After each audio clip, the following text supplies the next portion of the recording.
امام حسین کا وجود اطہر کربلا میں رہ گیا اور سر کوفے کے بازاروں سے ہوتا ہوا دمشق پہنچا۔ بہن کو تو بھائی کی انگلی بھیج دو تو شاید پاگل ہو جائے۔ سیدہ زینب نے سارا کچھ دیکھا، لیکن نہ مصطفیٰ کی شہزادی کا پردہ سر سے سرکا، نہ کوئی نماز قضا ہوئی۔ اور یزید کے دربار میں جب سیدہ زینب پہنچی تو یزید نے چھڑی لگائی نا امام حسین کے چہرے کو، تو پھر بھی بی بی نے ہائے وائے نہیں کی، تڑپی نہیں۔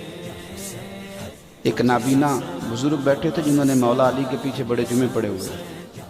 وہ کہتے ہیں سیدہ نا ستون کے پاس با پردہ بیٹھی تھی تو وہاں سے اٹھی۔ ہماری تو بیویاں بات شروع کرتی ہیں تو اتنا روتی ہیں کہ بات کی سمجھ نہیں آتی۔ پیچھے سے اٹھی، پہلے اللہ کی حمد کی، پھر نانا مصطفیٰ پہ درود پڑھا، پھر کہا ان اللہ مع الصابرین، اور پھر فرمانے لگی تو کہہ رہا ہے کہ معاذ اللہ تو جیت گیا ہے اور حسین بظاہر ہار گئے۔ آپ فرمانے لگی یزید ذرا وقت بدلنے دے، ذرا حالات تبدیل ہونے دے، ذرا میرے حسین کی شہادت کی خبر عام ہونے دے، حکومت تیری ہے، نام تیرا ہے۔ اور سیدہ زینب جب تقریر کر رہی تھی نا، بات کر رہی تھی، تو وہ نابینا ساتھ والے آدمی کا گھٹنا ہلا کے کہنے لگے علی آ گئے دربار میں،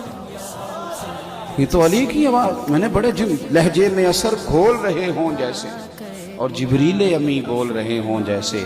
دربار دمشق میں سیدہ زینب کا خطاب منبر پہ علی بول رہے ہوں جیسے۔ میرے عزیز، حضرت سیدہ زینب فرمانے لگی حکومت بھی تیری ہے، اس وقت حالات بھی تیری طرف ہیں، لیکن ذرا وقت گزرنے دے، ٹائم تھوڑا بیت لینے دے، ذکر تیرا بھی ہوگا اور لوگ تجھے شر کی علامت کے طور پر جانیں گے، اور ذکر میرے حسین کا بھی ہوگا، اور خطیب خطبوں میں درود